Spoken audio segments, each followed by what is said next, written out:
All right, good evening, everybody. Thank you for coming to the Neighborhood Council Election Review for Region 4. Before we get started, I'll do a few small little introductions. I'm Michael Lectrich. I'm with the City Clerk's Election Division. City Clerk, Neighborhood Council Election and Funding Division. And I have Paola here, who is an election administrator with our office. She'll be monitoring the chat, answering questions, and making sure that we address any questions that are in the chat.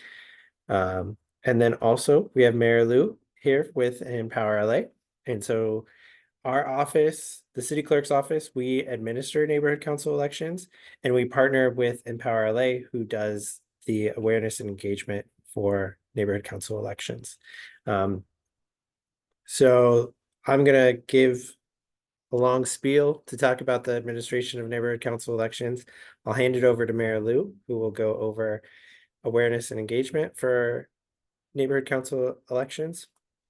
And then we'll have plenty of time to go over any questions that you all have. So with that, I'll get started. So we're going to just kind of share the meeting agenda for tonight. First, I'm going to review some election documents that we use. Basically, the neighborhood council bylaws and a few other documents that we create that kind of give the blueprint for neighborhood council elections. Then I'm going to review the candidate filing process. I'm also going to go over the all vote by mail election model for 2025. So our office was only funded to provide an all vote by mail election for neighborhood councils this year. So I'm going to go into detail what that means, the process for voters in pretty detailed. So we can go through that. I'm going to provide a few election resources and specify some region-specific information. Then I'm going to hand it off to Mayor Lou, who will give her presentation, and then we'll have plenty of time to go over any questions. And so with that, we'll just jump right in. So the first thing I want to talk about are neighborhood council bylaws. Every election cycle, we review the bylaws, and these are the sections that we use to create the election model for each neighborhood council, because each neighborhood council has their own bylaws. So that means that they have an election that's unique to them.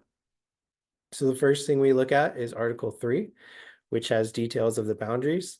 That's not only the external boundaries of the neighborhood council, but also the internal boundaries. It will also cover if there's any shared property or assets with other neighborhood councils. That will be detailed in Article 3.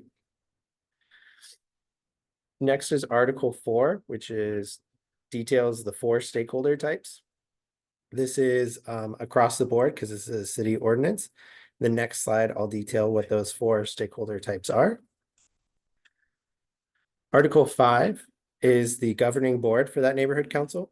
So that will list out, it'll break down the different seats that are on that neighborhood council. It sometimes lists the requirements and what those seats do. If the neighborhood council has staggered seating, meaning half the board is up for election one cycle and the other half is the next cycle, it will often detail that. It will also include any information about term limits, things along those lines.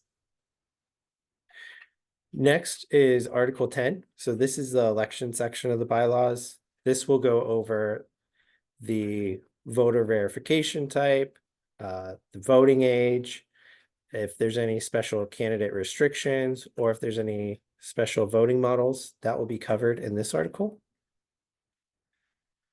Attachment A is a visual of Article 3. So it's just the NC map. And then attachment B, we refer to pretty often, which is the governing board structure and voting. So this will list out every seat that's on that neighborhood council. It will list if that seat is elected, appointed, or selected. And then it will have the candidate requirements to run for that seat and the voter requirements. So who gets to vote for that seat. So we review all of that information, make sure it matches. And then we also, just really quickly before I get into details about the ballot voting model, I want to talk about the stakeholder types. And there are 4 stakeholder types. The first stakeholder type is stakeholders who live, stakeholders who reside within the neighborhood council boundaries. The second is work. So this is anyone who provides services within the neighborhood council boundaries. Next is owning property. So anyone who owns real property within the neighborhood council boundaries. So those are 3 pretty self-explanatory. And then we have community interest, which can be a little confusing, but this is defined as a person who participates in a nonprofit organization that has continuously maintained a physical street address for not less than 1 year, and that performs ongoing and verifiable activities and operations that benefit the neighborhood. The key components of that definition are that the stakeholder participates in a nonprofit organization, and that nonprofit organization must have a physical street address for at least a year within the neighborhood council boundaries. So that one's a little unique because it has requirements not only on the stakeholder, but the organization that they're a part of. The most common examples of community interest organizations are schools, places of worship, and things along those lines. So these are the 4 stakeholder types for both candidates and voters. This is across all neighborhood councils. And one thing to note is that immigration status is not a factor when we talk about stakeholder types. The only things when we talk about stakeholders is we're looking if they fall under one of these 4 categories. And so with that, we take all of that information from the bylaws and we create the ballot voting model. The ballot voting model is kind of like the blueprint for that neighborhood council's election. We have election administrators have emailed the ballot voting models out to all of the boards. If you have not seen your ballot voting model, feel free to make note in the chat and I'll make sure that we send that over to you either tonight after this presentation or first thing tomorrow. But I want to break down what the ballot voting model is really quick because sometimes people see it and it can be overwhelming. So the first thing you're going to notice is the neighborhood council name and the abbreviation. We highlight this because this is what is going to be on all election related materials from our office. This is the name and the abbreviation that's going to be on everything from the certified list of candidates to the ballots to the certified list, the certified election. So that's going to match. Every NC might have some variations, so we try to follow what's in the bylaws. Then we have ballot types. So this will be how many ballots there are in that neighborhood council. So this one, for example, has 9 different ballots. Then we have ballots issued. Ballots issued means how many ballots a voter can receive. There's some neighborhood councils where a voter might be able to receive up to 10 ballots based off their stakeholder type or where their stakeholder type is. Most common is 1 ballot type per stakeholder, like this one. Next is board seats. So this will detail how many board seats there are in that neighborhood council, and then how many are up for election this cycle. Then we go into terms. This is how long the terms for these seats are. For neighborhood council board members, it's always 2 or 4 years. Then we have the voting age. Voting age across the board is 16 years or older, unless there's a U seat. If there is a U seat, stakeholders 14 and above, so 14 and 15-year-olds, will be able to vote for that U seat. Under that, we have the stakeholder verification type, which is documentation, self-affirmation are the two stakeholder verification types for neighborhood councils. I'll get into that in the vote by mail section. Then we're going to list any candidate restrictions. This is found in Article 10 of the bylaws. Most common is candidates can run for no more than one board seat. However, sometimes a neighborhood council might have something like candidates cannot be a city and council member sitting on the board or something along those lines. So that would be listed here. Under other election related language, we'll include any shared assets in this section. So for example, Venice High is considered in Mar Vista and Venice Neighborhood Council. So it's listed here. We will also list if there's any other language in the bylaws that affect the voting model for that neighborhood council. And then we've also included the vote by mail period for that neighborhood council, just so it's an easy reference. So that's kind of all the generic language. Then we break down each ballot type. So there's 9 ballots here. So we'll have 9 different sections that detail each ballot. So the first part, which is in bold, is going to be the name for that ballot. Then we have the requirements to receive that ballot. And then we break down each seat that's going to be, sorry, clicked too hard. We're going to have each seat that's on that ballot and how many votes each stakeholder gets. So for example, the at-large director, there's 7 seats. So voters are able to vote for up to 7 candidates for the at-large director. So after that, then we just break it down. We go to the next ballot and we list everything that's going to be on that ballot. So this is a really good tool. It's a good reference for how the election is going to be set up.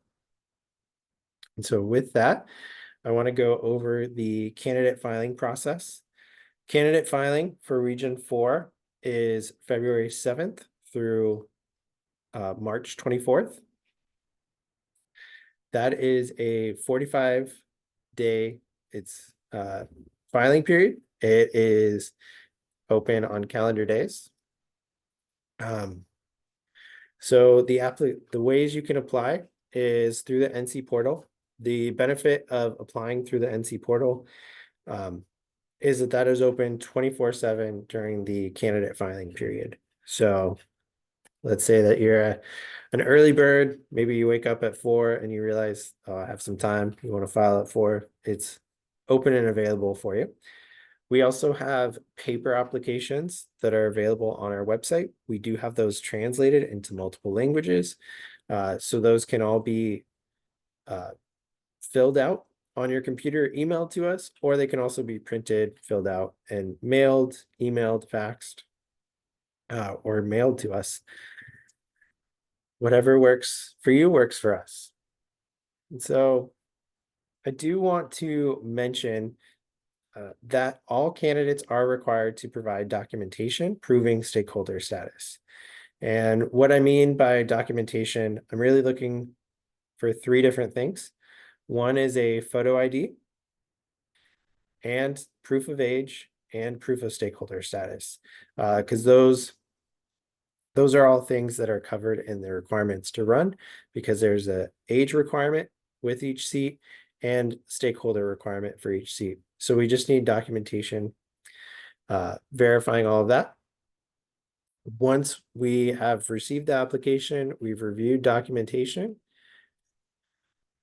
we will certify a candidate. So what a certified candidate means is that's a candidate whose name will be on the ballot and who will be up for election. Once a candidate is certified, there is a period of time where stakeholders can challenge a candidate. Most common, this is going to be if if a stakeholder feels that someone is termed out of their seat, they can file a challenge And our office will review those challenges and affirm or deny those challenges. If it's affirmed, that means that they will not be a certified candidate unless additional information is provided during the candidate filing period. So after the candidate filing period, after we've reviewed all of the challenges, we will release a certified list of candidates. This is released 60 days prior to the election.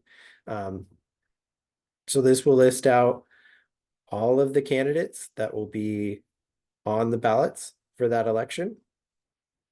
And with that, we also email the board contact information for all of the candidates for outreach purposes, should they have a candidate forum, maybe a meet and greet, things of those nature. The neighborhood council can reach out to the candidates to provide them that information. And so with that, well, just a second while I switch screens. I want to go through the candidate filing process, both paper and portal. So first is the paper application. So this is the 2025 Neighborhood Council candidate filing application. And I'm just going to go through it really quickly. So the first part is neighborhood council information. This is where the candidate would input the neighborhood council that they want to run for, and they can input the seat that they would like to run for. Next is the candidate information section.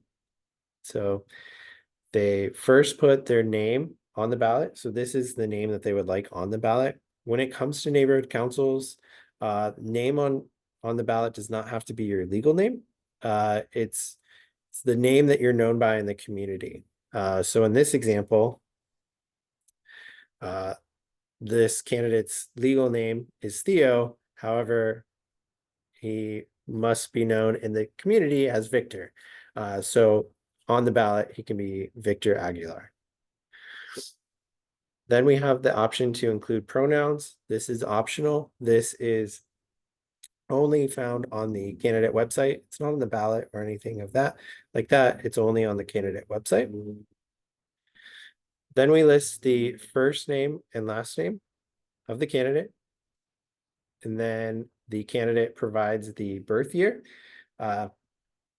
Typically, we only need the birth year. I know that it's very sensitive and people are hesitant to provide the month and date. So birth year usually covers, especially with candidates, it's the candidate age is 18 years or older, unless we're talking about a U seat. So as long as this age, the year is within that frame, that's fine. We just might have to contact, if it's a youth candidate, sometimes we have to contact to make sure that they're the right age during the election. Then is the contact information. So we include an area for phone number and email address. This is optional. However, it's highly recommended. Should we have any questions about the application, we're able to reach out to those candidates. I mention it all the time that if we get an application that is blank except for a phone number and name, we will reach out to that candidate as much as we can to try to get the information that we need to process them and certify them and get them ready for the election. So don't stress about everything being filled out. The main thing is we have a way to contact and we can work out the rest. So after that information, there's the question, are you a current board member in this neighborhood council? Yes or no? That's just for our record purposes, and sometimes it helps us if we need to look at term limits. Then we have the option to initial if you agree to receive neighborhood council information from Empower LA via text. This is optional. It does not impact the application at all. But if the candidate is interested in doing that, they can provide their initials here.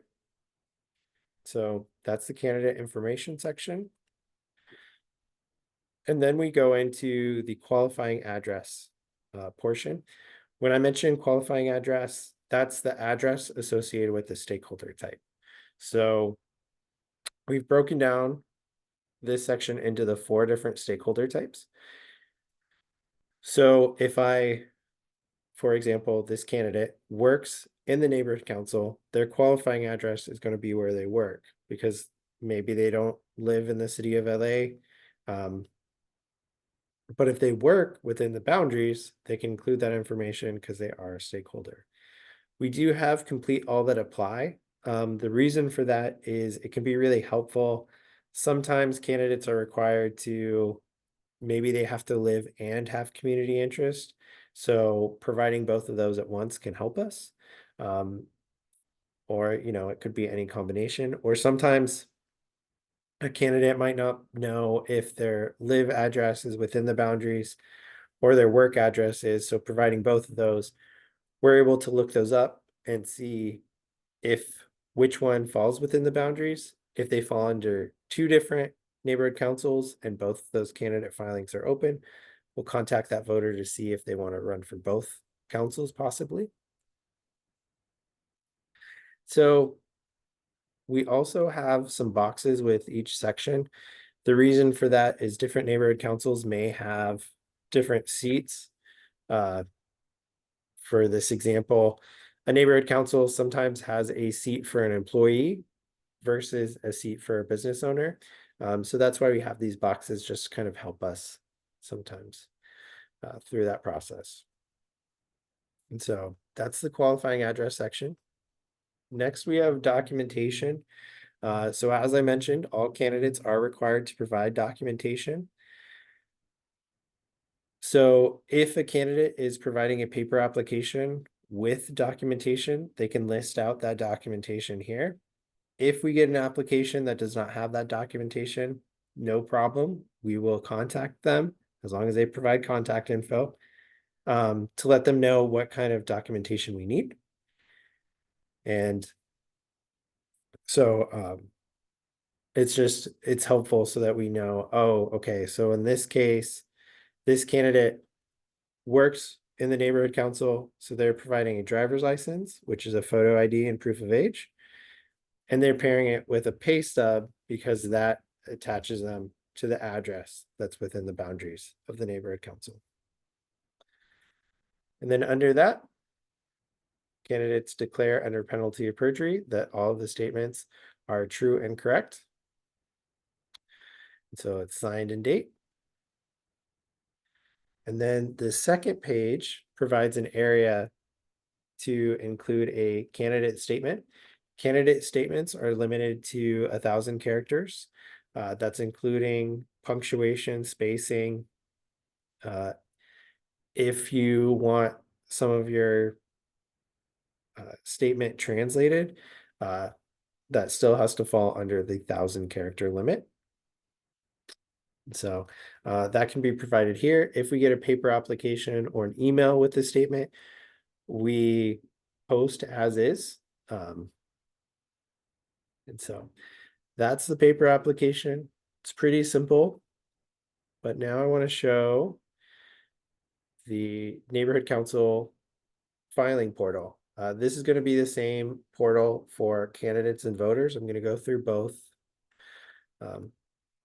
But the great thing about the portal is, as I mentioned, it's open 24/7, and you can track your status at any time. You can log in and see where your application is. If there's anything you need, if you need to make changes, you can do it this way. In 2023, the portal was only accessible through an Angelino account. However, that is not the case this year. If you do want to go through Angelino account, you can scroll to the bottom and sign in with an Angelino account, but that is not required. We do have a login straight with the portal. The benefit of going with this login is we're able to assist. If you go through Angelino and you have an issue with your account, you'll have to go through their services to remedy that situation. Setting up an account is very easy. And so to do that, all you have to do is you have to click need an account register here. And it takes you to this page where you input a first name, last name, email, confirm your email, and then click create. As soon as you hit create, an email is sent to you with a link that will take you to a page to create your password. Once you've created your password, you're ready to log in. If you forget your password at any point, you can hit forgot your password, type in your email, and it will send you a link to reset your password. It's pretty easy. So I've set in my input my email, input my password so I can log in. And so because I am doing candidate, so you can see candidate is highlighted here and it says create candidate application. Just click that and we get started. The candidate application is broken up into 5 different steps. We tried to make it so it's easy, pretty simple. So the first part is going to be choosing your neighborhood council from the dropdown. The only neighborhood councils that are going to be listed are neighborhood councils that are currently up for election. This is the test portal. Excuse me. So I have different neighborhood councils currently open for election, but that's why if you logged in right now, you're not going to see the NCs for Region 4. You won't until the 7th when candidate filing opens. But I'll choose Valley Village. And then the candidate will choose their seat. When the only seats that they're going to see are the seats that are up for election. So this neighborhood council has staggered seats, so you're only seeing half the board listed here because those are the seats up for election. As soon as you choose the seat, the great thing is the requirements for that seat pop up here. So it's very easy to just make sure that you fit those requirements, and that will stay during the whole process. And then after you choose a seat, after you review the requirements, you can choose your stakeholder type. There's always those 4 stakeholder types listed here. So I'll just choose live. And then there's the question, are you a current board member in this neighborhood council?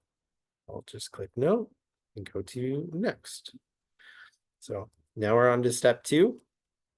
And as I mentioned, these requirements are going to stay up here.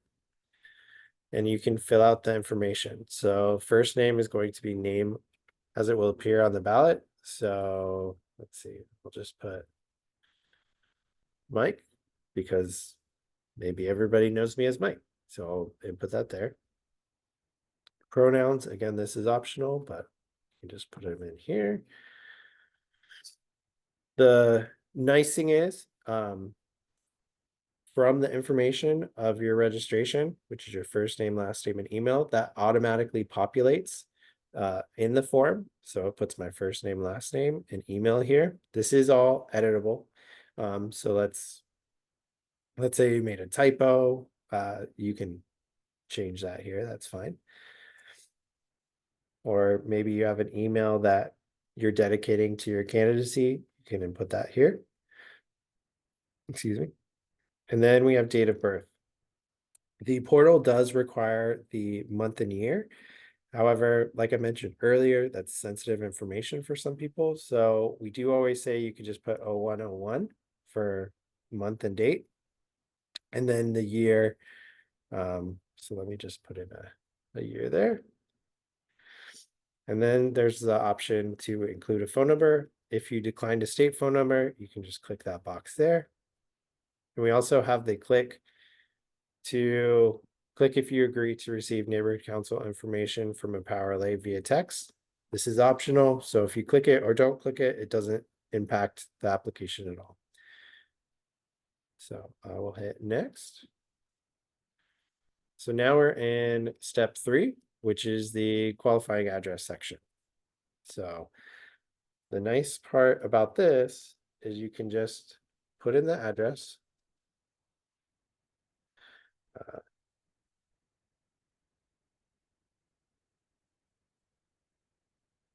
And so once you input the, oh, I forgot Avenue.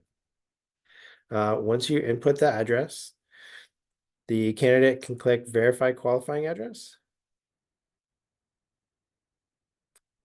And what it will happen is it will populate the address. If for any reason like this, where there's an issue with the address, it does not impact the application at all. Everything can still be submitted. If we have any, we'll look at it on our end, like we might see, oh, the street is misspelled. So what we can do is we can then go in and take a look, see that the street is misspelled, see that it is within the boundaries, and everything will be okay. Maybe it ends up being in another neighborhood council. We'll reach out and see if there's another qualifying address within the boundaries, or if maybe they want to run for a different neighborhood council.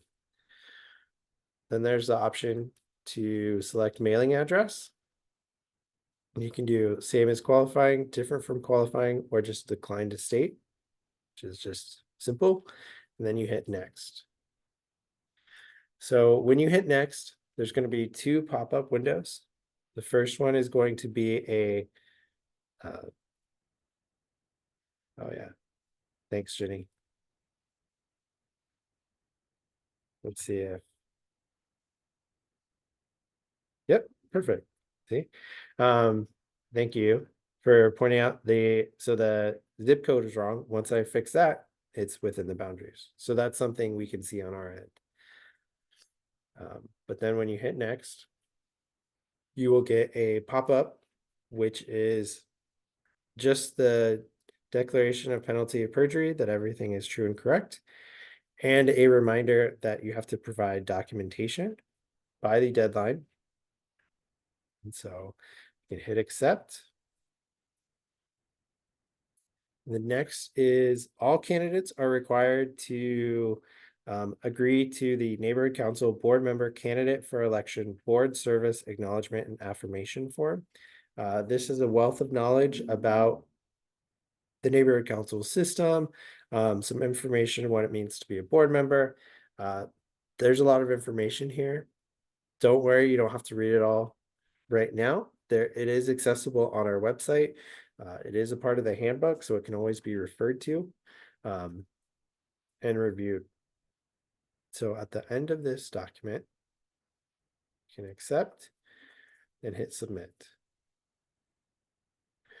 So once that is submitted, so everything up to this point is all that's required during the candidate filing period.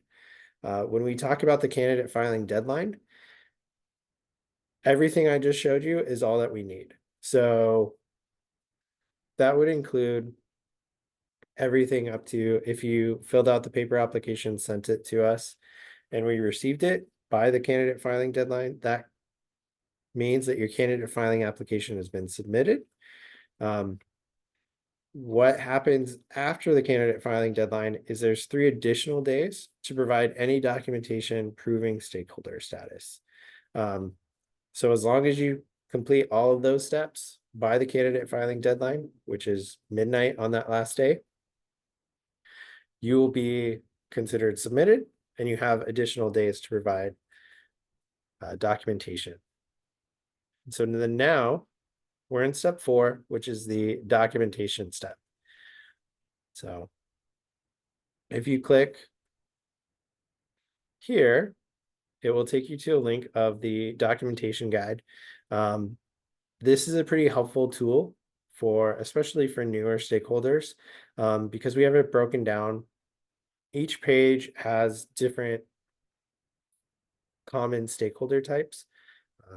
So let's see, I think it's this. So if a stakeholder is a renter or tenant, we have this page, which provides a lot of examples that we often see for renters. This is not an exhaustive list.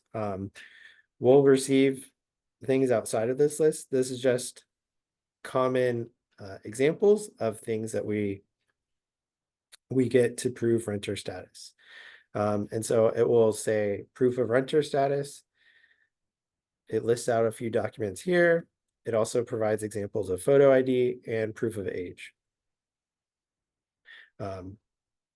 So this is just a really helpful tool. So that is accessible if the candidate would like.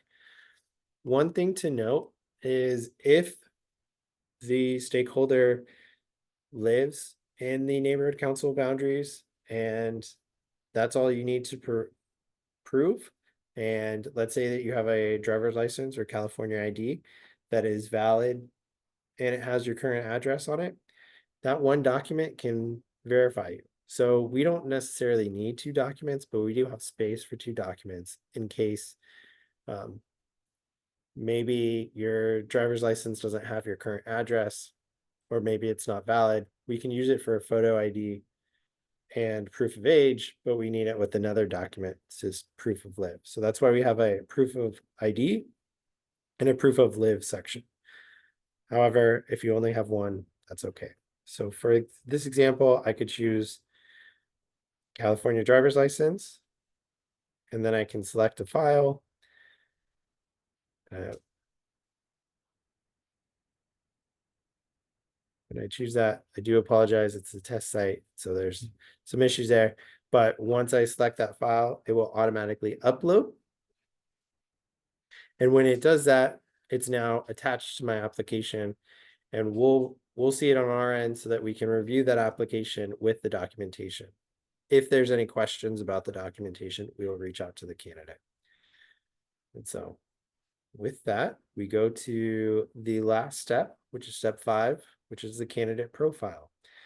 This is where candidates can upload a photo and statement or statement. So to upload a photo, select a file. So you can choose this photo and you have the option to crop it a little bit. All of the candidate photos are a rectangle so that they're all the same size on the candidate website, which I'll show you in just a moment, but you do have the option to kind of crop it a little bit. And then you can see a preview of what it looks like here. If you're good with that, you can hit use this image.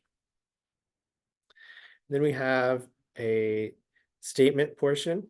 So I could type in a statement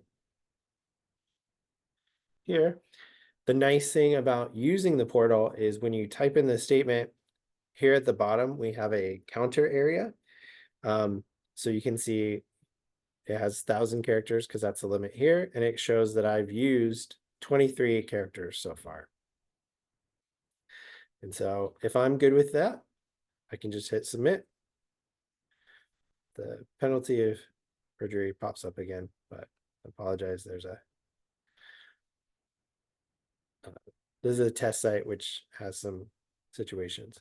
But when we submit a application, what we call a candidate tile is created for every application. And so because you might be a stakeholder in multiple neighborhood councils, so you'll have a tile for each of your applications. So in this example, you can see the ballot name here, which neighborhood council it's for, the seat that I'm running on, the stakeholder type, and the status. So like I mentioned earlier, you can log in at any point and see where your application is. So you could see if it's action required, meaning we need something more information from you.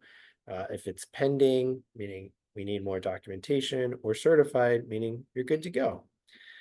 And then it includes some dates. It has the option to, let me scroll to the bottom so you can see a live one.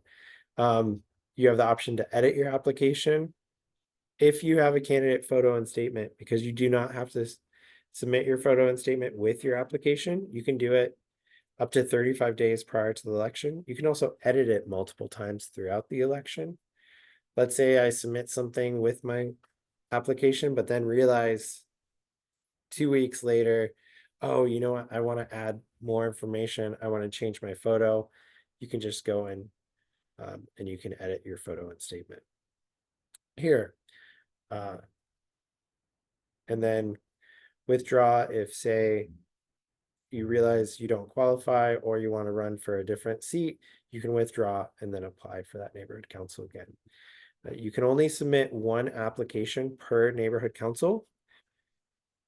The reason for that is because most neighborhood councils, you can only be seated in one seat. If it's a neighborhood council where you can run in multiple, you could submit multiple for that neighborhood council. But with that, I want to show just briefly the candidate website. So the candidate website has this drop down. Let me go to, and so it will have all of the neighborhood councils that have had candidate filing start. Some of these have closed. And what it will list when you choose the neighborhood council, it will show the seats that are up for election, the term for those seats, how many of those seats are up this election, the qualifications to run for that seat, and the qualifications to vote for that seat. Then it will list out all of the candidates. This will be in the random alpha that will match the ballot. And so it will show all of the candidate photos and statements. To read the statement, you just scroll over and you can read their candidate statement. One thing to note is under each certified candidate, it will list out the documentation used to certify that candidate. Once a candidate is certified, we do delete the documentation. We don't have access to it anymore. We just have our notes of what we use to certify the candidate, but the actual documents we don't use because we don't want to be holding on to people's, in this example, a mortgage statement, any of that kind of sensitive materials. But it does list here what was used to certify those candidates. And so this is the candidate website. So with that, let me go back to PowerPoint. So we went over the paper application. So now that we've talked about the candidate filing period, I want to go over the all vote by mail registration process. So the registration period for Region 4 is April 4th through June 2nd, 2025. This is the period where stakeholders in the neighborhood council can apply to receive a vote by mail ballot because it will only be, they'll only be able to vote by mail. So the first step is vote by mail application has to be submitted. It's important to note that every stakeholder must apply every election.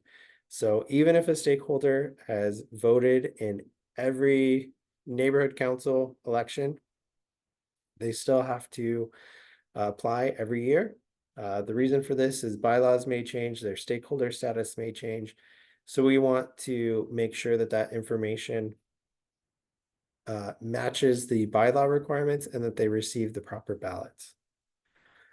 So once an application is submitted, our office will review to verify eligibility based off the bylaws. And then once we've reviewed, everything's good, we will be mailing out a ballot packet. What we include in that ballot packet is the ballot or ballots, if it's a neighborhood council where you can receive multiple ballots. The instructions, the instructions will include the URL QR code for the candidate website. It will also include the election day, different ways to return the ballot, and things of that along that nature. And it will also include a prepaid return envelope.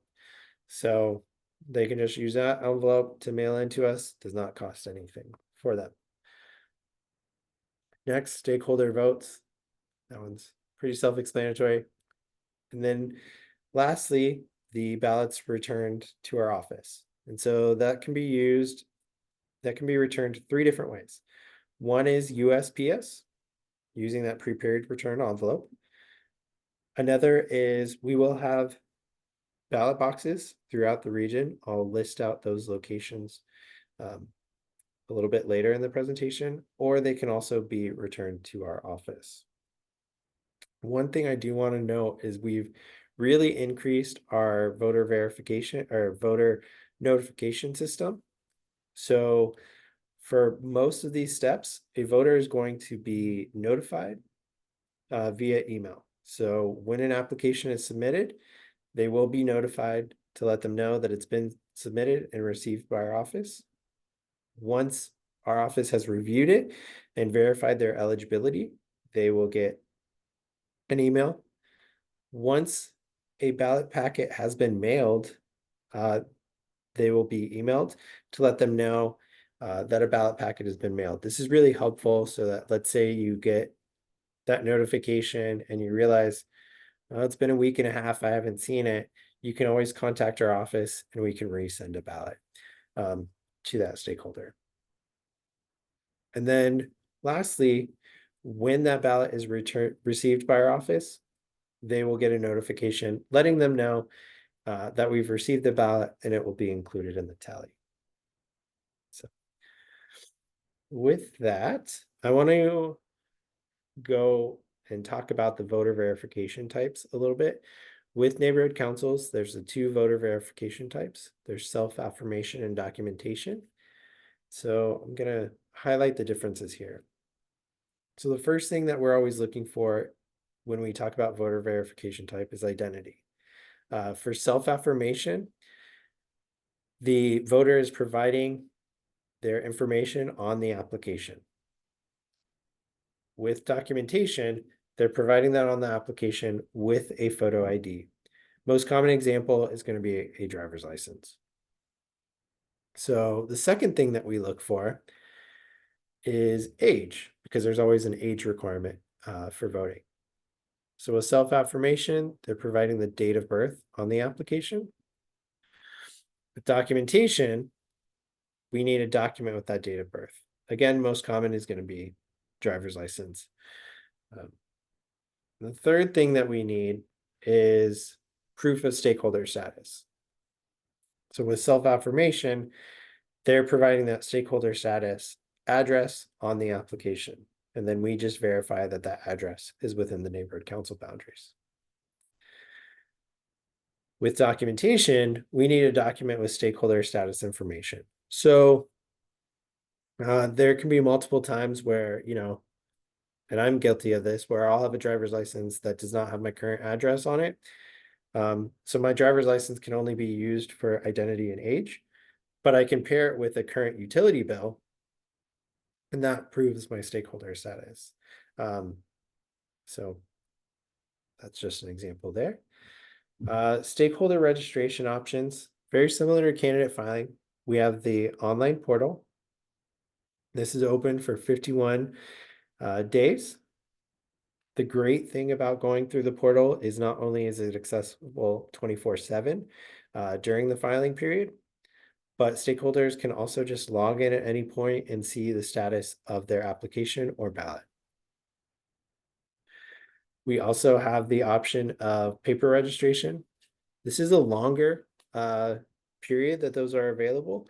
This is just a request from neighborhood councils to make sure that we have those applications available and that they can be completed and returned to our office. They can be returned to our office prior to vote by mail registration opening. What we will do is we'll timestamp it, and we'll also contact that stakeholder to let them know that we've received their application, but won't start processing until the period begins. The nice thing about the paper applications is they can designate an authorized agent to collect the application.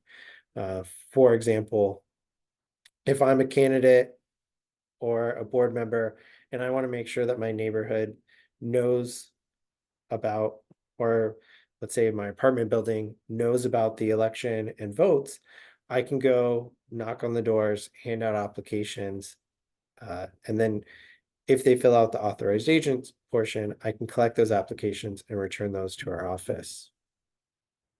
So let me switch my screen really quick. And I will go over. So this is the 2025 Neighborhood Council Vote by Mail application. It's a little bit simpler than the candidate application because there's less information that we need for voters. So the first section is the voter information. So the voter lists out the neighborhood council that they are a part of. We also just have for reference, we have a quick link so that they can go to the map, type in their address, and it will plot them and tell them which neighborhood council they're a part of. Then they can include their first name, middle name, last name, their birth year, and then the option to include phone number and email address. Just like candidates, this is optional. However, highly recommend that we always have at least one of these so that should we have any questions, we can reach out to get more information. And if we get an application that only has a name and an email address, we'll reach out, see if we can get the information we need to process that application and get that voter their ballot. Then under that, voters can initial if they agree to receive neighborhood council information from Empower LA via text. Again, this is optional, does not impact the application at all. And then now we have the qualifying address portion, very similar to the candidate filing. Just type in the stakeholder type they are, or write in their stakeholder type. We do say complete all that apply because it might be a neighborhood council where a stakeholder type, the stakeholders who live and community interest stakeholders may receive different ballots.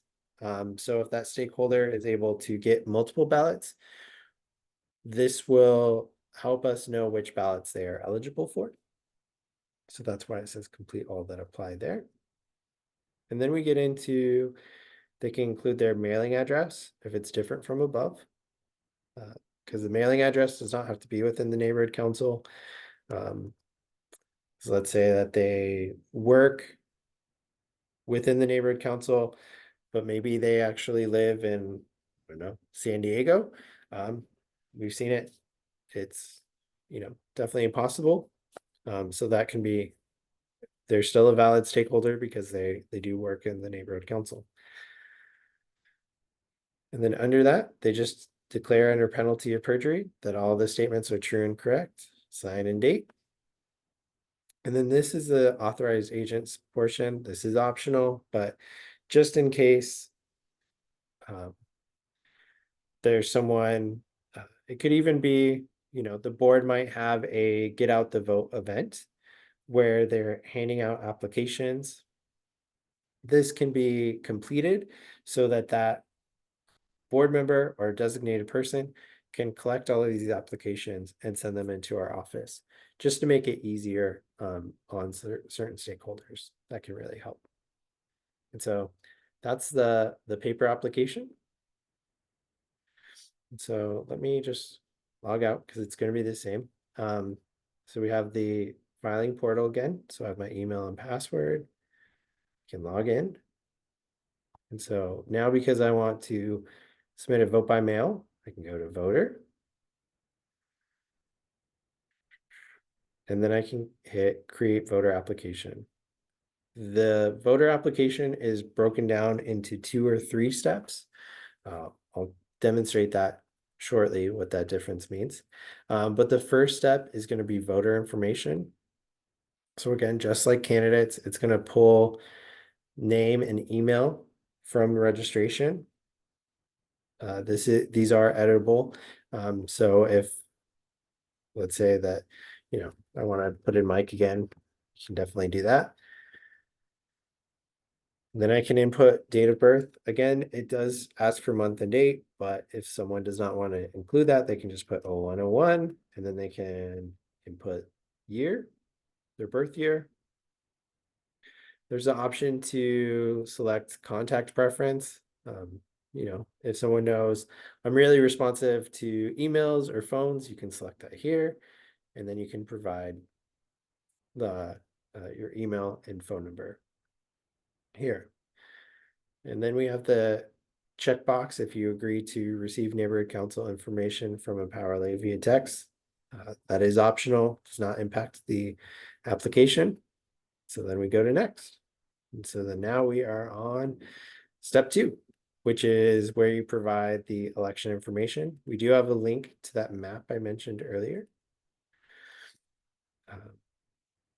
But from here, the first thing that they do on step 2 is select the neighborhood council. So again, just like candidates, this is only going to show the neighborhood councils that are currently have vote by mail open. But let me choose Studio City. And then once I've chosen my neighborhood council, now I choose my stakeholder types.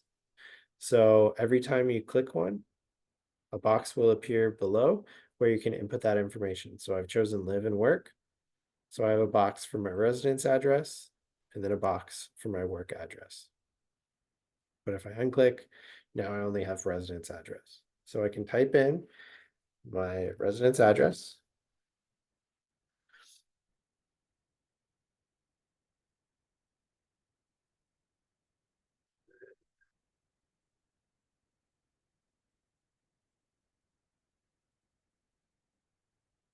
So once I do that, just like while I copy that so you don't have to see me type it again. Once that is typed in, you can click verify address and it will check that address to make sure it's within the neighborhood council boundaries. If for some reason it's not showing within, application can still be submitted. That's fine. It's just kind of a double check. And so it's just checking that the address is within the boundaries. If there's internal boundaries, we'll be checking that on our end. And so under the stakeholder qualifying address, there's the mailing address. So just type this in.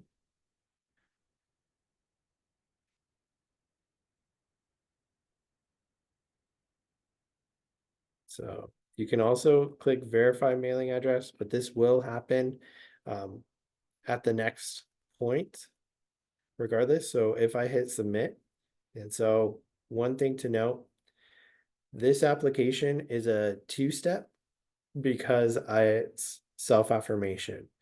If it was a documentation neighborhood council, the system knows that. So based off, let's say I chose,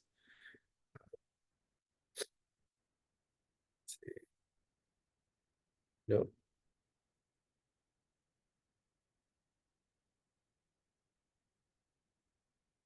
I'm only choosing the self-affirmations. As soon as I choose a neighborhood council that's documentation required, you can see that a 3rd step's added here. But if I go back to Studio City, which is self-affirmation, it stays at 2. And so all that means is once you, instead of submit, you see a button that says next, and it takes you to a page just like candidate filing where you upload documentation. But if I hit submit, the first thing that pops up is it's checking that mailing address against the USPS system, just like when you order something online. So it's checking to make sure that this is the address that USPS has. This is always going to pop up because I think most people do not include the last 4 digits of their zip code. So this will be included here. If you don't, maybe it's doing something crazy to your address, you can hit no, use address I provided. Or if you're like, yeah, that's my address, you can just hit yes. And then the penalty perjury agreement pops up. You hit accept, submit. And then, just like candidate filing, you will now have a voter tile. And so this voter tile, you can just, it's like a quick snapshot of that application, so you can track it at any point. It shows the neighborhood council, the status of that application. This one, for example, is mailed. So maybe I ignore that email, but I can log in here and be like, oh, okay, this ballot is mailed. I should be receiving it soon. You can see the name, contact information, the date I submitted it, and the filing deadline. And so you'll have one for every neighborhood council that you submit an application for, because you might have stakeholder status in multiple neighborhood councils. So you can submit all of those with your one account. The one thing that's important is you can only submit one application per neighborhood council. So let's say that, I'm a family of four. If all four of them want to submit through the neighborhood council portal, all of them will have to have their own account and submit using their login registration information. It's might be better, maybe I can go through the portal and then I can hand out a paper application to my three family members, fill out the authorized agent portion, send it in for them. So that is the vote by mail process. Let me go back to the presentation. So we have the paper application, the portal. Now I want to highlight some important dates for Region 4. So the first one is vote by mail application period will open. That's Friday, April 11th. Ballot mailing will start Tuesday, May 6th. Vote by mail application period will end Monday, June 2nd. I do want to highlight, we did extend the vote by mail application period by a day. So it will be ending on a Monday now. The deadline to request resend ballots is Tuesday, June 3rd. The reason for that, we want to make sure that we give enough time for that ballot to get in the mail and in the hands of the voter by election day. Election day is Tuesday, June 10th. And the deadline to receive postmarked ballots is Friday, June 20th. So we give 10 days after election day to receive postmarked ballots. So as long as a ballot is postmarked by Tuesday, June 10th and received on or before Friday, June 20th, we will include it in the tally. So again, 3 ways to return ballots for Region 4. Election day is June 10th. So the first one is going to be USPS, where you're using that postage paid return envelope. Second way is we've partnered with library and rec and park locations where we will have drop boxes available for stakeholders to drop off ballots. The third way, ballots can always be returned to our office. So I do want to highlight some locations that we are utilizing in Region 4. So these are rec and park and library locations that we will be using throughout the election season. What that means is during the candidate filing period, they will have candidate filing applications available to be filled out. During the vote by mail period, we will have vote by mail applications available. And then once ballot mailing begins, these locations will also have ballot boxes available to be dropped off. These are NC specific ballot boxes. So these are the ones specific to Region 4.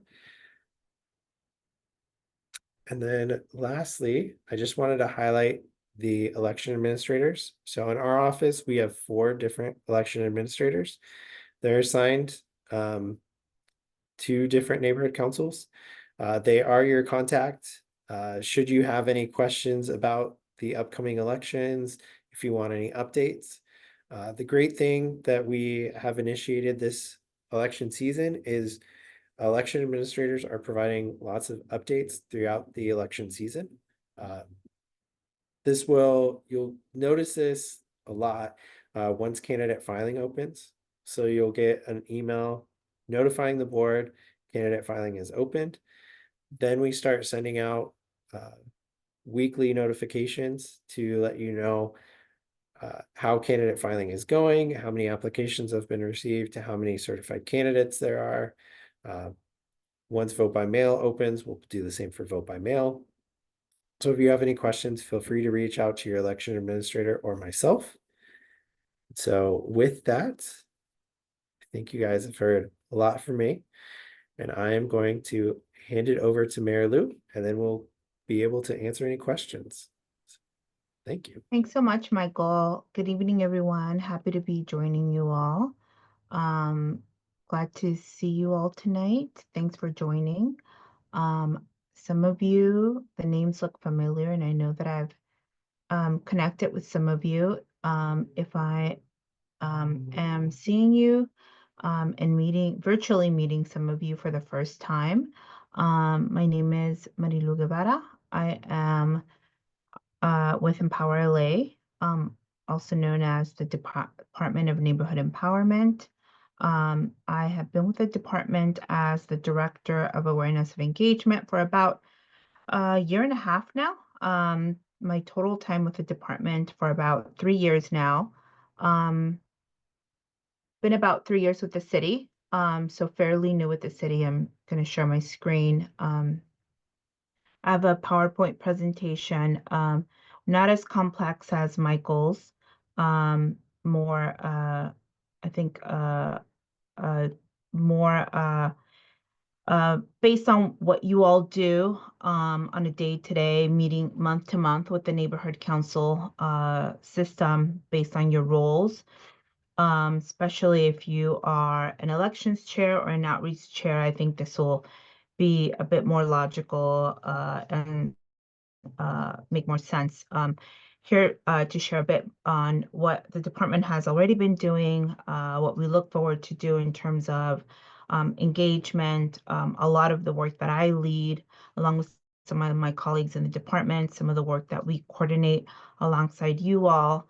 I'll try to do my best to keep an eye on the chat, but obviously I'm sharing my screen, so for the most part, I'll probably work backwards when I'm done with the presentation, and we'll have plenty of time for Q&A to address any questions and kind of do some open dialogue and discussion because my presentations won't be as long. So with that said, just kind of big picture, the vision for a lot of the work that we are doing during the selection season builds on hopefully a lot of the work that you've all been doing month to month in your board meetings, in your committee meetings, and have done in your work in the neighborhood, which is really to continue civically engaging your neighborhoods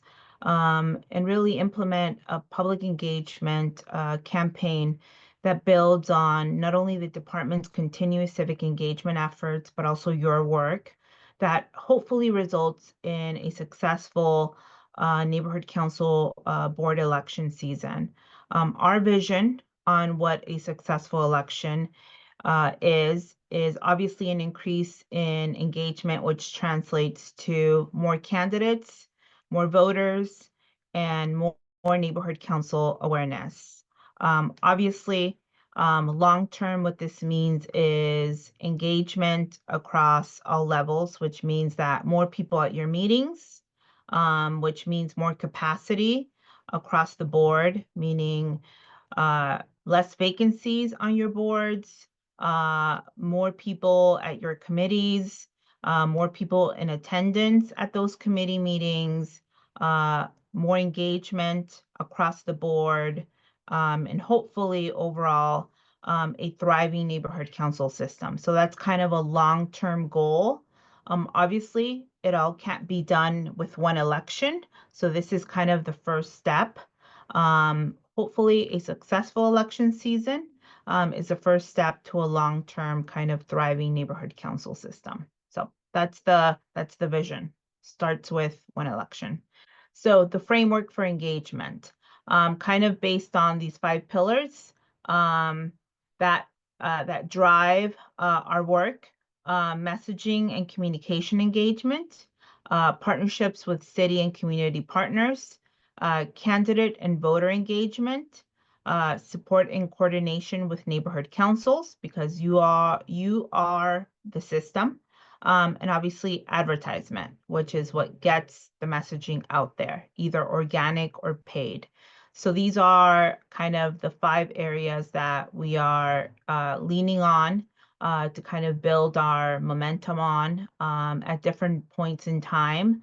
And we're always kind of seeking opportunities in all these areas with different partners and different opportunities along the way.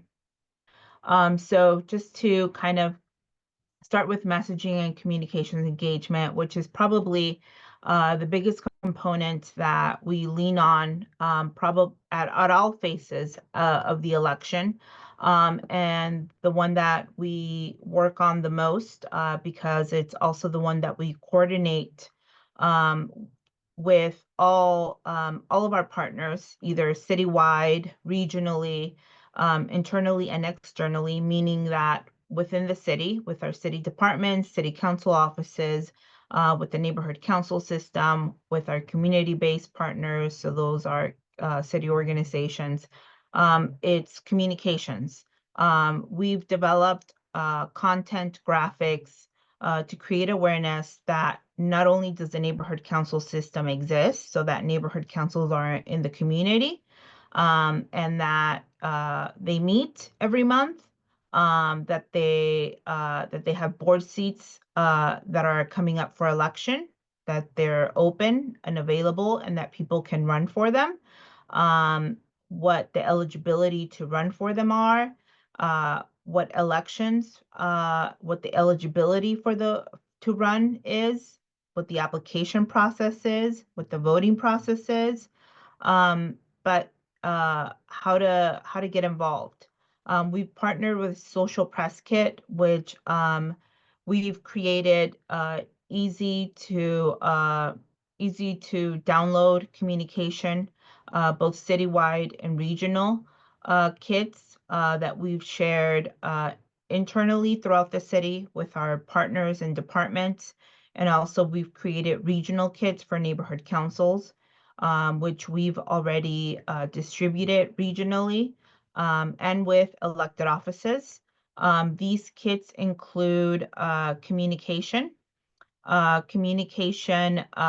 include, just foundational information like what neighborhood councils are, the who, what, when, and where of neighborhood councils that we believe provide that foundational knowledge for a lot of people that don't know about the neighborhood council system. And then secondly, that provide knowledge about elections. That once we introduce the neighborhood council system to people, we can then invite them to get involved. We can then introduce to them and ask them to run if we pique their interest. So we can then explain to them about stakeholdership, the qualifications to run, which when we go out to events, we find that once we tell people about neighborhood councils, their advisory role, how they can influence policy or how they can influence challenges and issues in the community, people are interested in attending meetings. People are interested in potentially filling vacancies. And then we can kind of, talk about them, the opportunities for involvement. So in the next slide, I will show a video. So this is what the Social Press Kit looks like, and I'll share a link in the chat, and you will get an email to this right before, right after the presentation and before your region opens up for candidate filing. This is what your regional kit will look like. It has ready to go graphics. It will have graphics for Instagram, Facebook, X. It doesn't have a plugin for Nextdoor, but you can always download the graphics, and you can download the copy, so the content. This is an example of Region 11. It has the content ready to go. It has different assets. You can also edit the assets. If you don't like a particular graphic, you can bypass it. You can post directly, so you can you can connect it directly to your account if you wish, or you can download it and save it onto your computer and upload it yourself directly if you don't want to plug in your information and connect it to your account. Like I said, if you want to do your own hashtags, if you want to do your own handles, you can if you want. It has all the built-in information ready to go, but you can put in your own websites if you wish. So it has all that information built in. We've seen neighborhood councils take this information as well and update their websites with this information. So that's also a possibility. We've seen neighborhood councils take this information as well and use it on their newsletters. So you can do that as well.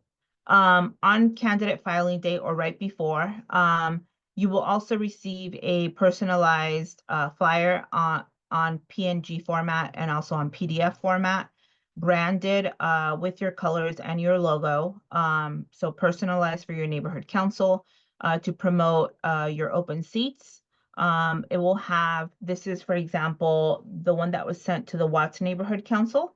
It will have your website, a QR code that will take you directly to the city clerk's website that has the candidate filing page. That is probably what I consider the best website. That's all the information, all the links that candidates should be visiting. That has all the information that candidates, all the FAQs, the candidate's handbook, the application hard copy, the portal link. So kind of the candidate 101 page. And it will also have your website. So it's a catch-all kind of flyer. So even if someone is not interested maybe in running, but they're intrigued and they want to know more about your neighborhood council, they will also see a link for your neighborhood council and be able to visit your neighborhood council who can run. So the eligibility will be on there. Additionally, if you want that flyer translated in Spanish, let me know. I can also get that done. Usually within 24 to 48 hours, we can turn it around and I can get it to you by request. So we will send those out. So you will receive that automatically. So we will that's part of the support that we're providing neighborhood councils to provide them materials. If you need printed flyers, we can also get those to you. In terms of partnership with city and community partners, we've been working on cultivating relationships and activating our existing relationships with community partners and doing community outreach and using and leveraging their technology and information sharing. Obviously, we have a great relationship with the Office of the City Clerk, our sister department in managing and doing outreach for these elections. We are also leveraging our partnerships when it pertains to sending out information in newsletters throughout the city. LA Sanitation and the Personnel Department for about 5 months or so have been featuring neighborhood council elections in their newsletters. I know that Council District 8 has also started to feature neighborhood council. And I know that we are currently in conversations with CD13, CD1, and CD14 that will begin featuring city council elections in their newsletters beginning in February. And we hope that other city council district newsletters will do the same, hopefully beginning in February. We also will be, I know that for the beginning of the election cycle, we sent out press releases. We are preparing, we're in the process of preparing a press release for the vote by mail. And we will be tapping, obviously, the Office of the City Clerk, and we are in communication with the Mayor's office to do that as well. We, as Michael shared, we do have applications, and obviously with their coordination and in support with Rec and Parks and LAPL, we do have ballot boxes at different locations throughout the city. We will be coordinating a couple of presentations throughout the city to do some candidate and GOTV across the city for in-person presentations. We are regularly emailing on a regional basis to community-based organizations. We have a list of about over 300 organizations that's part of our regional list. And we will be opening this list and sharing it with neighborhood councils. This will be part of our soon to be released kind of like public drive that of resources that we share with neighborhood councils citywide. So that list will be available to neighborhood councils, and that list won't be relatively new. It's a lot of the community-based organizations that neighborhood councils have given NPGs to. So we just tapped into that list to provide neighborhood council election communications to them. We've done neighborhood council 101 presentations, 31 as of today during the election cycle, and we've also begun to do outreach to faith-based outreach organizations beginning about 3-4 weeks ago. So that's been a very fruitful outreach done by our staff, Dina Andrews in South Los Angeles. In terms of our support and coordination with neighborhood councils, which I look forward to coordinating with you all in Region 4, we are continuing, are available, and am available for one-on-one guidance to not only board members, but also the president's election and outreach committee support. I routinely go out to do presentations and provide one-on-one support to election and outreach committee support. Just tomorrow, I'm going out to provide support to Hollywood United out at the East Hollywood Farmers Market. This past weekend, we were out at Cypress Park. So going out to community events is probably the most enjoyable part that I enjoy, part of my job. So in terms of resources in the office, and please coordinate with your neighborhood empowerment advocate, so your NEA. We have flyers in the office. So these are the branded flyers that I spoke about. We can print up to 100 to 150 so that you don't have to print those yourselves. We can print those in the office for you, and we can coordinate either pickup or delivery of those with your NEA support. We do have postcards in the office. These are postcards that promote candidate filing and do have a QR code that takes, it's the same QR code that I spoke of in the past that takes potential applicants to the city clerk's website. We do have door hangers that also have a QR code and take potential applicants to the city clerk's website. Those door hangers do have 2 fields where you can, with a Sharpie, write in the deadline to file an application to be a candidate and the deadline to submit a vote by mail application. So it has the VBM application deadline and the candidate application. And those are branded with the Empower LA logo. So those are not neighborhood council specific branding, but a lot of neighborhood councils have been utilizing those. And we have been providing guidance on how to utilize those.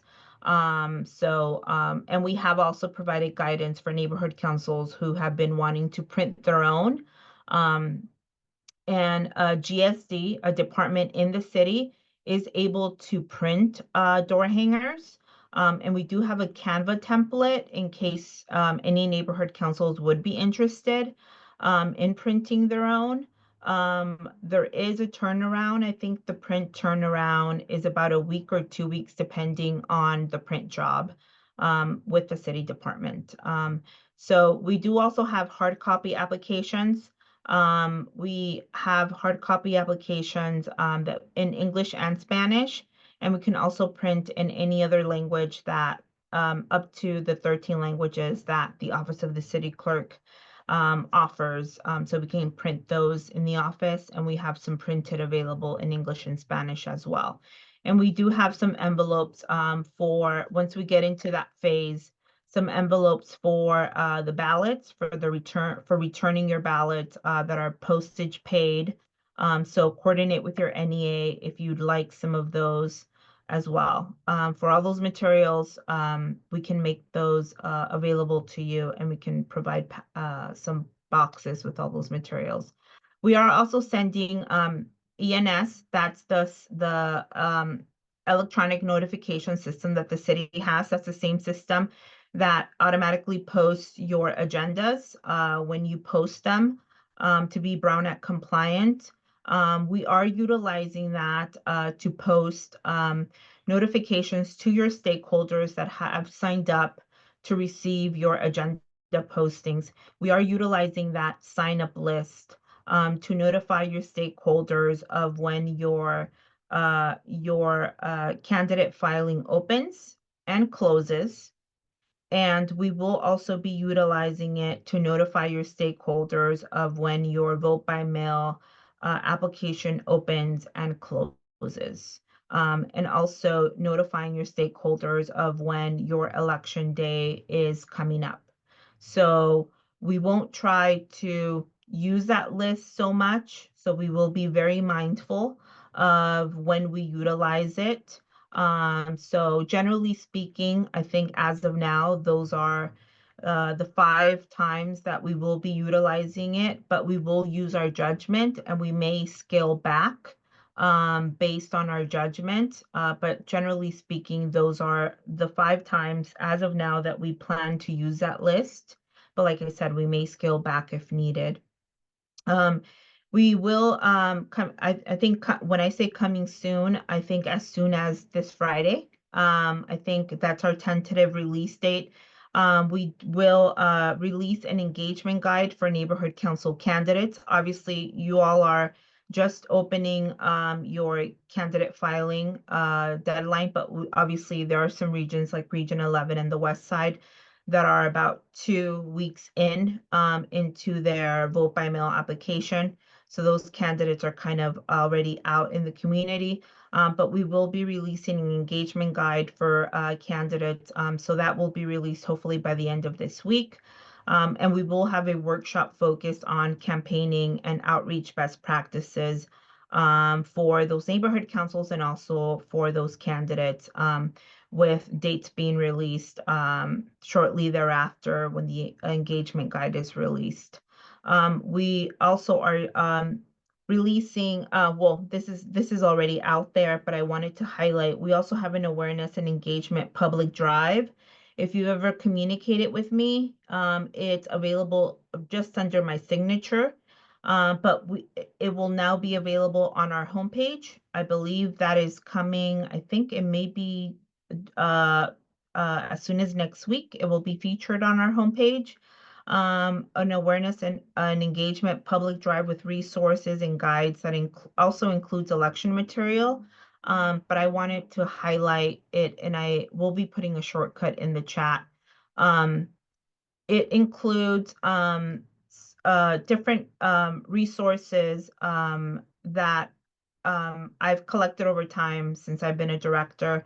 But since this election cycle began, a lot of the materials that I've been creating, including this presentation and including just a lot of resources that I've been asked about or I've created myself, including a lot of the flyers, including a lot of the graphics. As you can see, here's like some Canva material. That we've like sorted out between the public information officer and myself who lead this work. So all of this is in a drive. You don't have to have Google. So if you don't have a Google account, you don't need a Google account.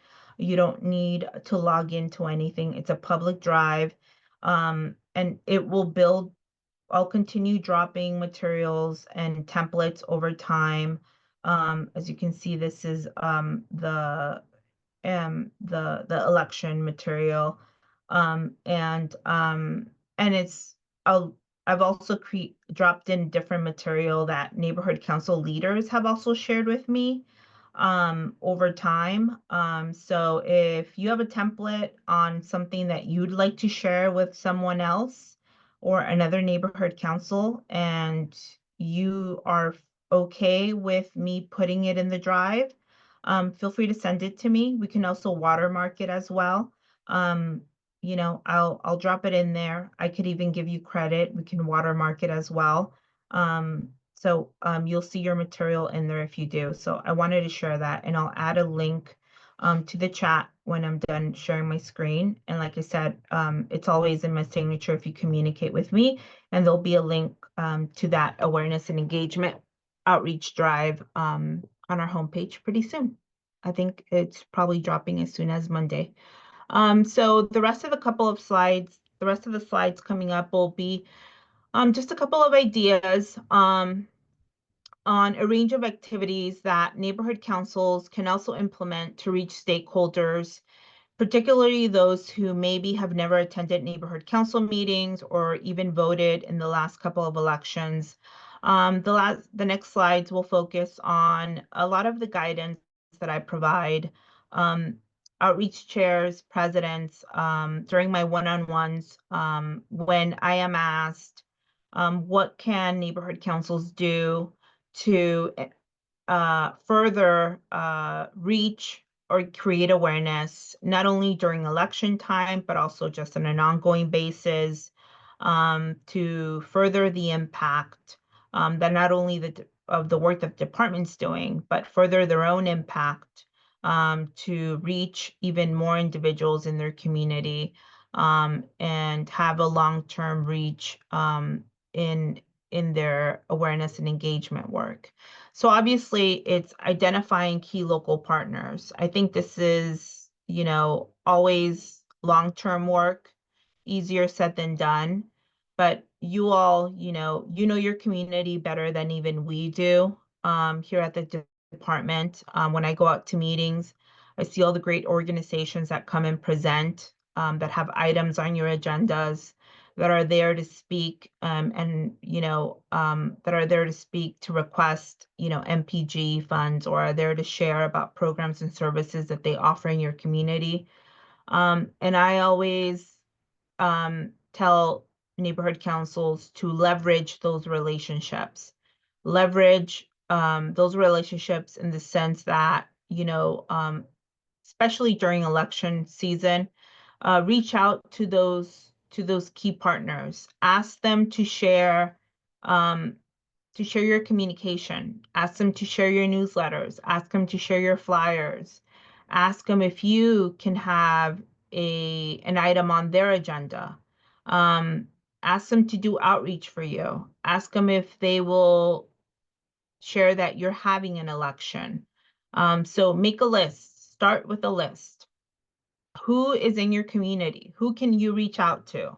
Are there past MPG applicants? Are there past recipients that you can reach out to?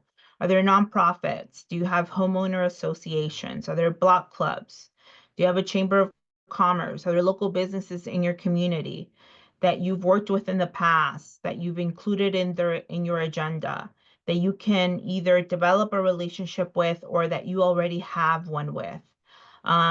Are there, some of these organizations that you follow on your social media?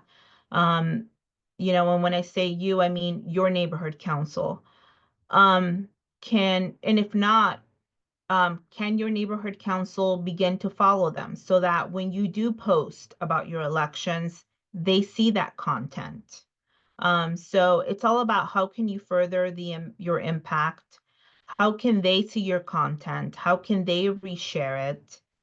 How can you make sure that you're getting more eyes, more ears, and how can they replicate your message across to a wider audience? So just identifying, making a list, and making sure that that message gets replicated and making that ask, right? So it's just about leveraging those existing relationships and seeing if you can get on their agenda or just making that ask. So additionally, creating an awareness and engagement program across your board. So a lot of the times I hear from outreach leaders across different committees or even on boards, and a lot of the times I hear this from the chair of a committee or the president, that they're worn out. They're the ones that are tasked with doing the outreach, and it's a lot. They need help. I can definitely empathize because, as someone who does it, I know the task at hand. So, one is it's not a burden for you to carry. Spread the responsibilities, engage your board, engage your committees. Um, create, I say create an engagement and awareness program. You know, um, Create a culture of engagement, a community network, right? Um, Make sure that people across your board are engaging their network. Do their friends know about the neighborhood council? Do your friends know about that you're a part of the neighborhood council? Do your neighbors know that you're a part of the neighborhood council? You know, start, I always say start small. Start with this, tell your board members, start with a small goal. Tell 10 people, between now and the next meeting, tell 10 people about the neighborhood council system. Give them a homework assignment. Tell 10 people about the neighborhood, work on your pitch and tell 10 people. That's the homework assignment. So create an awareness program. You know, Give them resources and tell them to tell their professional friend and community network. You know, it's more than just you who's tasked with this engagement work. Spread the responsibility, give them the resources that they need.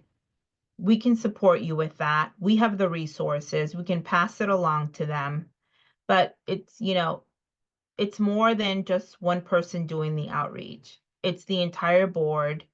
It's the entire committee. It's the responsibility of everyone. Election information page on the website.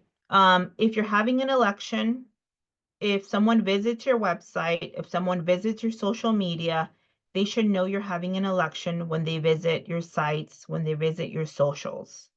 You should have either a corner or a page or graphics that lets your stakeholders know that you're having an election. There should be links, um, either links to the application, links to graphics.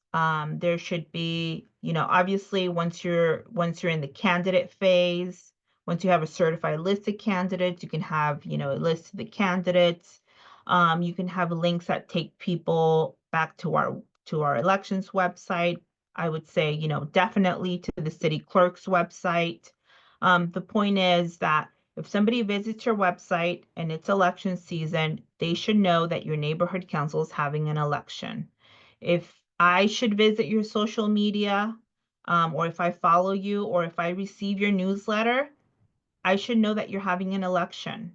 Um, if I don't, then you're not putting out the information that you need to, and you're not keeping your stakeholders informed. So make sure that you update, or if you have someone, if you have a vendor that updates your newsletters and your websites, make sure that they're linked up and they know the information, or have someone who can pass on the information to them so that they could keep your outlets and your sites updated. So make sure you have that information up to date. Community and neighborhood council events. Any events that you have during the election cycle, make sure that you have election information, any tabling, any canvassing that you may want to do. If you need any volunteers or any staffing, and if you need any capacity, you can always contact our department. As I stated earlier, I am always available to go out and support.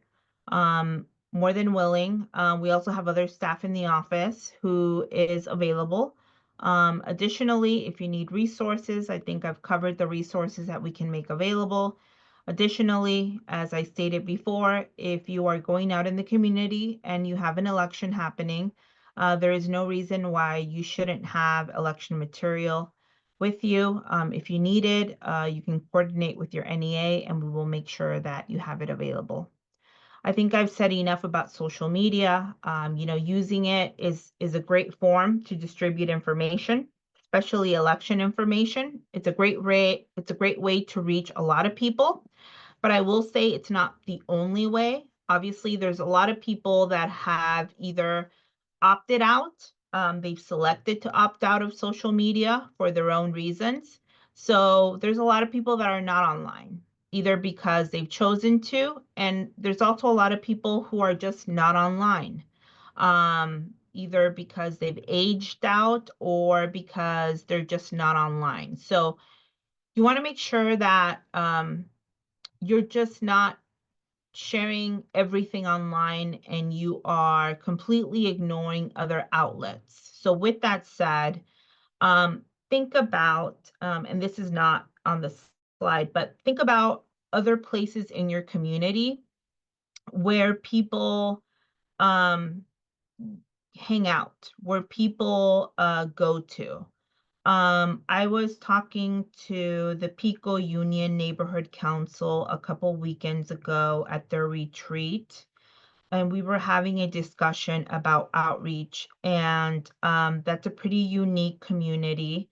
Um, they have a large population that skews a bit older, and I I said to them, think about where people go on the weekends. If there is a particular coffee shop where people tend to go, maybe that's a good location to put up a flyer. Maybe that's a good location to put some postcards. Um, if you have a small business district or a nice little old town or downtown area, do a walkthrough with some flyers, talk to a couple business owners, ask them if you could put up flyers in storefronts. I will tell you, Central San Pedro did that very successfully. They walked the downtown area. They asked all the business owners if they could post, tape up flyers on their front windows. A lot of the business owners said yes. And when I did canvassing in that area, I probably counted maybe about 20, 25 flyers across all their businesses that promoted their elections. And it was very successful for them. So figure out what works for your community. Where do people go? Where do people hang out? Think about where you go. What's your footprint? What do you do on the weekends? Where do you get your information? Um, where do you hang out on the weekends? Because that's maybe where people your age or people go. So kind of think about your patterns in the community. One thing that I'll say is, voter engagement presentations. Reach out to CBOs. I think I've already talked about that. We're a great resource. We have a ready to go presentation. We're always looking for neighborhood council speakers who can share positive experiences and presentations. At our presentations, we're always available to accompany you. If you know of a great block club or club that meets in your community, and they have an agenda or they have a meeting, and you want to make a presentation or you want to introduce your neighborhood council to them and you want to put together a presentation, I have a template.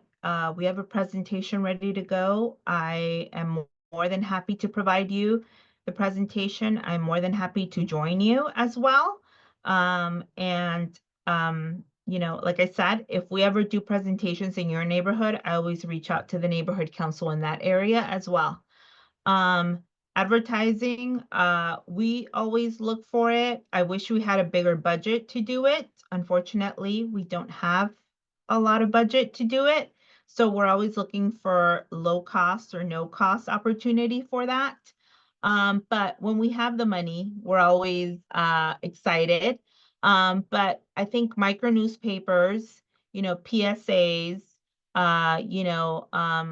I think social media ads, articles in local publications, I think are great opportunities for advertising, free advertisement. I think especially, I think with a lot of, I think the last couple of weeks, I think neighborhood councils have done a great service all throughout the city in the emergency response. And I think we cataloged a lot of the great articles for the service that neighborhood councils have done throughout the city. And while that's not advertisement, I think it speaks of the great work that neighborhood councils do. So it's a great impact. So I think so it shows, that articles in local publications do get some do have an impact. So always, I think, seek opportunities when you can, and reach out to small newspapers. Let them know what you're working on when you have an event. We try and do it, sometimes with some success, sometimes not, but always do it and see what happens. College student and school engagement. If you have a youth seat, reach out to the school, see if you can come on campus, do a presentation, see if you can include it in their school newspaper, see if you can drop off a flyer, talk to the school administrator to do some promotion. I've seen a couple of neighborhood councils do that. I think it goes a long way. Um, if you have any questions, if you have any feedback, always open to it. There's my email. It's my first and last name separated by a period. I'll drop the link for the awareness and engagement drive. But Michael will be sending this presentation along with his. And as he stated, the recording will be also shared. So appreciate your time and available for any questions. Thank you. All right. Thank you, Mary Lou. Lots of good information. And so with that, I do want to open it up to any questions. So feel free to just raise your hand and then we can answer the questions in order.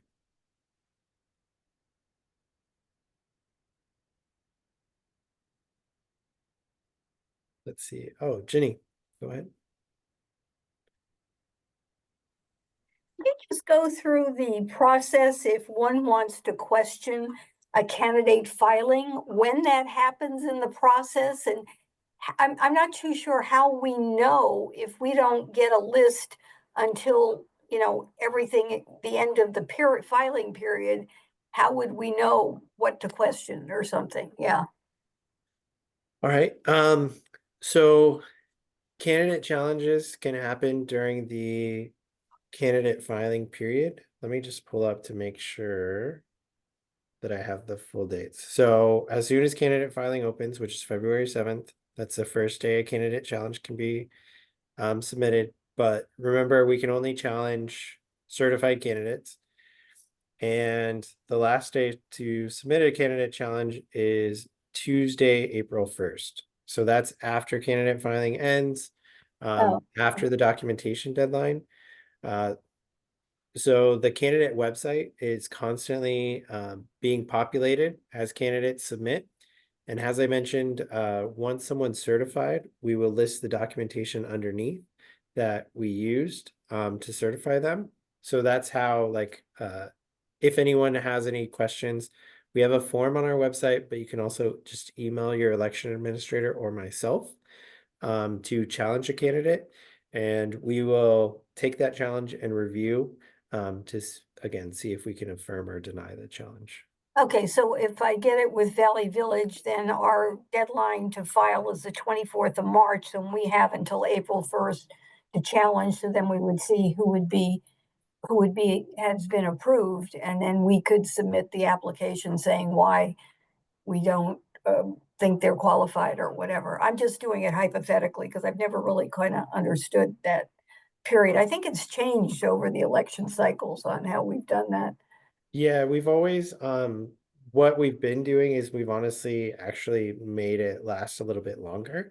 Because it used to be when candidate filing ended was the last day you could do check candidate challenges. Yeah, But we realized like there's still the documentation deadline. There's still time when, maybe we've received the documentation, but we haven't reviewed it yet. So we tried to make it so that there's plenty of time. You should be able to see everyone who's certified, so you could challenge them yeah, within yeah. that time frame. yeah. And are you sending out then your presentation to everybody? I Yes. mean, everyone, does it go to all the, not just the chair of elections chair, but the whole committee? Or do you know the whole committee? You don't know that, or you do? We don't know the whole committee. This presentation is for anyone who registered, so whether they attended or not, Okay, we'll be sending it out. We do also post all of these. This is our last one, but we have all of the region presentations available on the City Clerk's website. So it's just public information for everybody. But yeah, I will be emailing, hopefully tomorrow, the recording of this presentation along with Mayor Lou's slides and my slides. Yeah. Those will be included, and they can be forwarded to the board or committee. It's all public info. So I thought, Mary Lou, you had great information there, very comprehensive, more so than I've noted in past years. Oh, thank you so much. Yeah, yeah, great. Yeah, I think we've really kind of changed these workshops to really provide way more information and hopefully, get more information out there. So yeah. It really helps because, as she said, the whole board has to get involved. And in most cases, the whole board does not get involved. yeah, So the more you can put out for us in the way of Canva and the notices you mentioned, the ENS, that kind of stuff, that's great. awesome. All right, cool. Carla, I see you have a question. Yeah, can you talk a little bit more about candidate challenging and like what that means, actually? Yeah. So if let's say again, most common is going to be term limits, or if we could do another one. So let's say that a seat requires that the candidates own real property, but on the candidate website, you see that we only used a driver's license to certify that candidate. That candidate might be challenged. And so what our office would do is we would take that challenge of, okay, you're challenging because the seat requires home ownership and we only used a driver's license, and we'll review what we utilize to certify that candidate to see if we actually got documentation, but we didn't list it on the website or what. And then if we affirm, that means that they did not provide enough documentation, so they would be uncertified, but they have additional time as long as candidate filing is open to provide us more documentation to prove stakeholder status. Does that make sense? That does make sense. Thanks. Cool. Yeah. All right. Any other questions? All right. Then with that, I will say good evening. Thank you again, everyone, for attending, and look out for that recording. Feel free to reach out to myself, Mayor Lou, or your election administrator if you have any questions. So thank you, everybody. Thank you all. Good night. Good night.